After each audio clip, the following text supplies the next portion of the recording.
Hello everyone, আসসালামু আলাইকুম। বাংলাদেশের বর্তমান পরিস্থিতি আমরা সকলেই জানি। এই পরিস্থিতিতে বাংলাদেশের ওটিটি প্ল্যাটফর্মগুলোর কেমন ক্ষয়ক্ষতি হয়েছে, কেমন লস হচ্ছে, তাই নিয়ে আজকের পর্ব। বাংলাদেশের ওটিটি প্ল্যাটফর্ম নিয়ে কথা বলতে গেলে প্রথমেই বলতে হবে চরকির কথা। বিকজ তারা ৩ বছর পার করে ৪র্থ বছরে পড়েছে এবং যথেষ্ট পরিমাণ সুনাম অর্জন করেছে এই সময়ে। প্রতি বছর তারা ১২টি করে ফিল্ম রিলিজ দেয়, পাশাপাশি তো ওয়েব সিরিজ রয়েছেই এবং তাদের হিসাব মতে প্রতি মাসে তারা বড় করে একটা কনটেন্ট রিলিজ দেয়। এখন বর্তমান পরিস্থিতি এবং যে ইন্টারনেট বন্ধ করে রেখেছিল কয়েকদিন এবং বর্তমানে যে ইন্টারনেটটা রয়েছে সেটাও যথেষ্ট পরিমাণ ফাস্ট না, যা দিয়ে আপনারা এই বিভিন্ন ওটিটি প্ল্যাটফর্মের কন্টেন্ট দেখতে পারবেন। তো সেই জায়গা থেকে তাদের ক্ষয়ক্ষতির পরিমাণ ব্যাপক এবং তাদের হিসাব মতে এই ক্ষয়ক্ষতির পরিমাণ ৫ থেকে ৭ কোটি টাকা এবং সেটা আরো বাড়ছে বিকজ এই তথ্যটা হচ্ছে ২৫ তারিখ পর্যন্ত।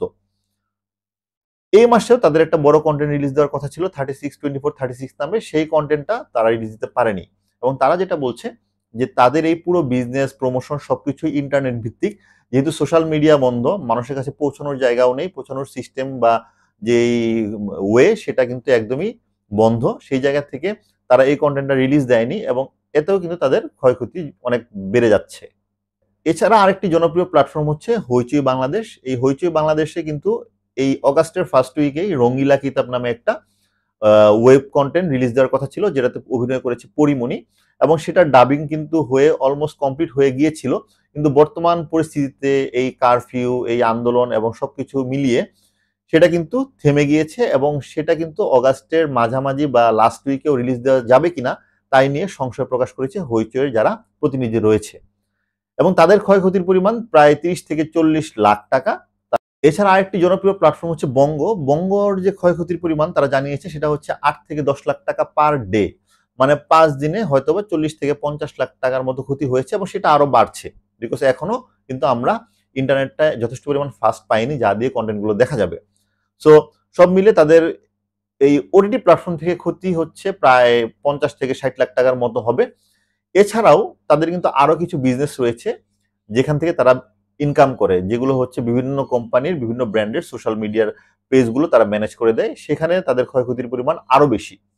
রিসেন্ট টাইমে দীপ্ত প্ল্যাটফর্ম, দীপ্ত প্লে বেশ ভালো কাজ করছে, বড় বড় বা মাঝারি সাইজের কন্টেন্ট রিলিজ দেওয়ার চেষ্টা করছে এবং তারা তাদের মতো করেই প্রমোট করার চেষ্টা করছে। এই দীপ্ত প্লের ক্ষয়ক্ষতি কেমন?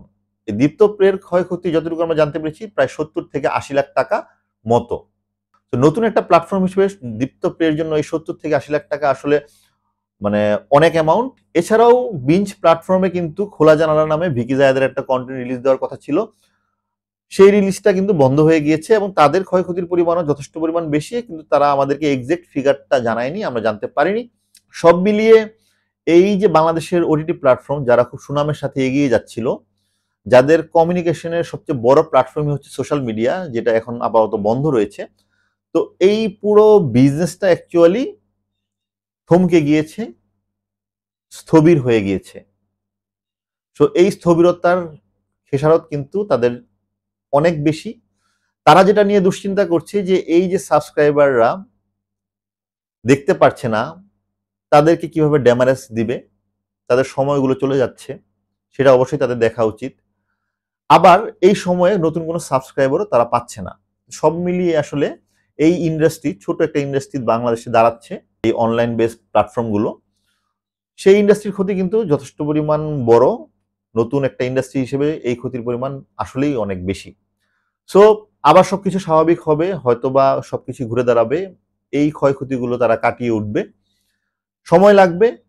নতুন কন্টেন্ট আবার আসা শুরু করলে হয়তোবা মানুষ আবার সাবস্ক্রাইব করা শুরু করবে, মানুষ আবার দেখা শুরু করবে। সেই সময়ের জন্য আশা রেখে বিদায়। আসসালামু আলাইকুম।